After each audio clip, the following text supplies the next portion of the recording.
This is unsustainable. It's unsustainable. To politicize everything means we're always fighting because we don't all agree and never will. And most people don't want to be forced to say anything. Kylie Jenner posted, "We stand with the people of Israel," and then deleted it, which is pretty much the opposite of standing with. One executive who was interviewed about the pressure companies have felt to make a statement about the Hamas war said, "We're not historians. A lot of us didn't understand the issue very well, didn't understand the history." Exactly! And I bet you still don't, so why not just shut the fuck up? I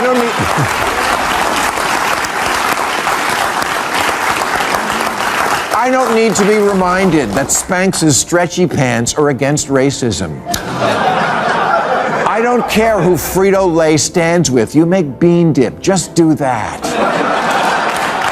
Bill Maher isn't holding back this time. He's calling out Disney. In a bold critique, Maher took aim at the entertainment giant for pushing progressive messages into its stories. He argued that storytelling should inspire, not preach, and that people deserve to form their own views without being nudged by corporate agendas. His takedown? Fierce, clear, and unapologetic. And yes, we've got all the highlights. Get ready, this one's going to spark some serious conversation. Disney didn't want to get into a big pissing match with Ron DeSantis about sex in grade school, but its employees sure did, so they had to. Now one side thinks Disney said too much, the other thinks it didn't say enough. We see this pattern over and over. We saw it with Bud Light, when they did ads with a trans influencer, and MAGA Nation thought it was a plot to use beer to turn them gay. Safe, you're not up to speed on the Disney vs. DeSantis saga. Here's a quick breakdown. In 2022, Florida Governor Ron DeSantis signed the Parental Rights in Education Act, what critics quickly labeled the Don't Say Gay law. Disney publicly pushed back, claiming the bill harmed LGBTQ communities. In response, DeSantis moved to revoke Disney's special self-governing privileges, sparking a high-profile legal and political standoff. What started as a policy debate turned into a broader clash between conservative leadership and corporate messaging. Like the Bud Light controversy, it wasn't just about supporting a community, it was about how the message was delivered. Many felt identity politics were being inserted into spaces where they simply wanted to relax, whether in ads or at theme parks. The result? A public backlash not rooted in fear, but in frustration over tone and timing. Is now a minefield for corporations. This year, Target put up special rainbow displays which presented Christians who oppose gay marriage with an impossible choice. Either support a gay lifestyle and go to hell for it, or shop at Kohl's.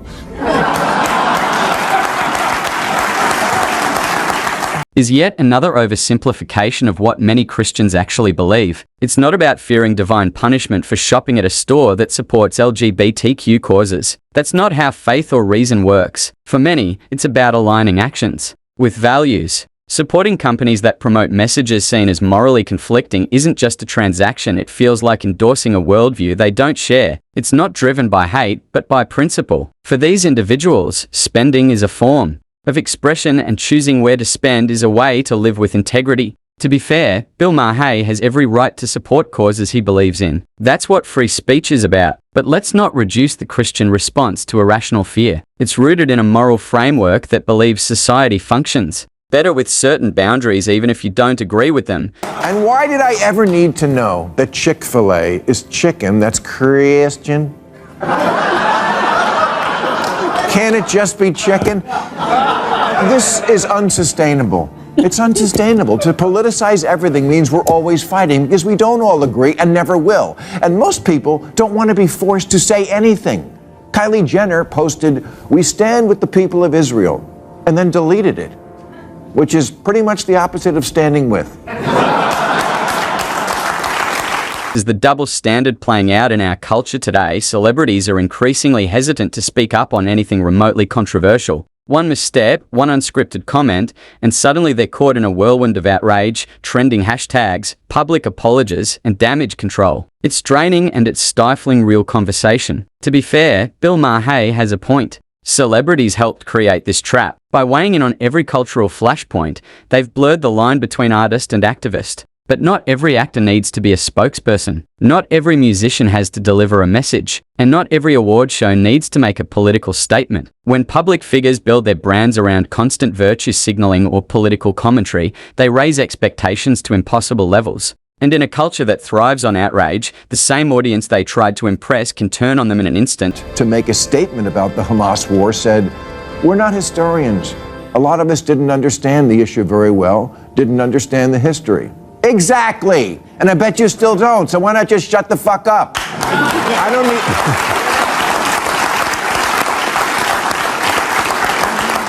I don't need to be reminded that Spanx's stretchy pants are against racism.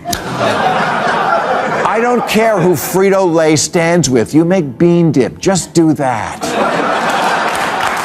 Disney would do well to embrace a simple principle: stay focused on storytelling, not culture wars. Audiences, don't expect a studio to take a stance on every issue. They're looking for memorable stories, not political commentary. When a studio shifts from timeless entertainment to chasing trends, the magic begins to fade. Let the debates play out on social media. Disney's strength has always been in creating characters, worlds, and themes that unite people across generations. Taking sides in divisive debates rarely ends well for big brands. Just look at the Snow White remake. It aimed to modernize a classic, but got tangled in messaging that overshadowed the movie itself. The result? Disappointed fans and underwhelming returns. People aren't asking for political validation. They're asking for wonder, adventure, and a bit of escape. Disney doesn't need to lead cultural battles. It just needs to be Disney. Again. Because this is just so typical of the left. The progressives always finding a way to find their way back to doing something not progressive. You'd think the most progressive thing would be get people jobs, and dwarves want to work.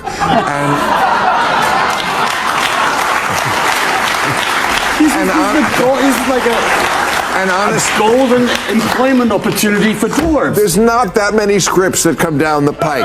No, there's 7 of them. That has, and there's 7 dwarf jobs here. But because I think it was Peter Dinklage said this is, this is not right. This is demeaning. And they were like, what? We just want to work. We're dwarves. So, ho, ho, ho.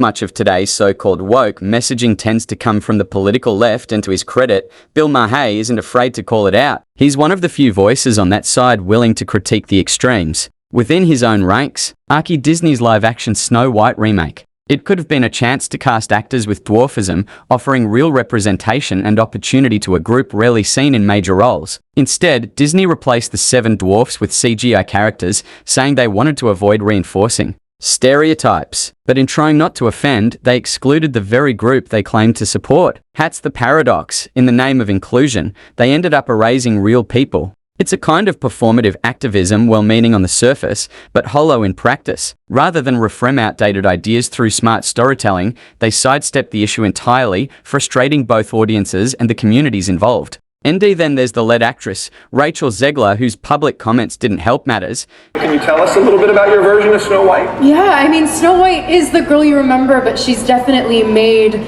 for the modern age, and there's such an emphasis on what it really means to be the fairest of them all. And for Snow White, it's coming to terms with finding herself and finding her inner voice and finding a sense of agency so that she can be a just ruler and a wonderful queen, because there's another one in town who's...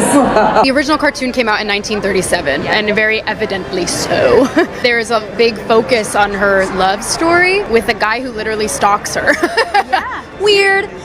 We have a different approach to what I'm sure a lot of people will assume is a love story, just because we cast a guy in the movie. Right. Andrew Burnap, great dude. All of Andrew's scenes could get cut, who knows? It's easy to see why some people are choosing to step back from Disney and why someone like Bill Maher would speak out. At its core, this isn't just about politics, it's about storytelling, principles, and respecting the audience. And overlooking opportunities for actors with dwarfism, Disney reimagined Snow White into something nearly unrecognizable. What was once a beloved tale of kindness, growth, and redemption became a vehicle for modern messaging. Snow White was no longer a hopeful young dreamer. She was recast as a fiercely independent figure who needed no one, not even the prince. While empowerment is a worthy theme, fans didn't come for a cultural critique. They came for wonder, heart, and nostalgia. When studios reshape classics to fit current narratives, they risk losing more than just ticket sales, they lose trust. Stop making everything about some other random deeper shit. When I hear Astroglide wants you to know that they support stop. You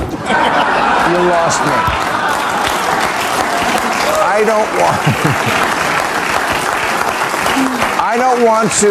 I don't want to live in this annoying world where they can't drink Bud Light and we can't eat Chick-fil-A. I'm sick of all of it. This Thanksgiving, I'm going to make beer can chicken with Bud Light and Chick-fil-A. And anybody who doesn't like it can go fuck themselves. Happy Thanksgiving, everybody.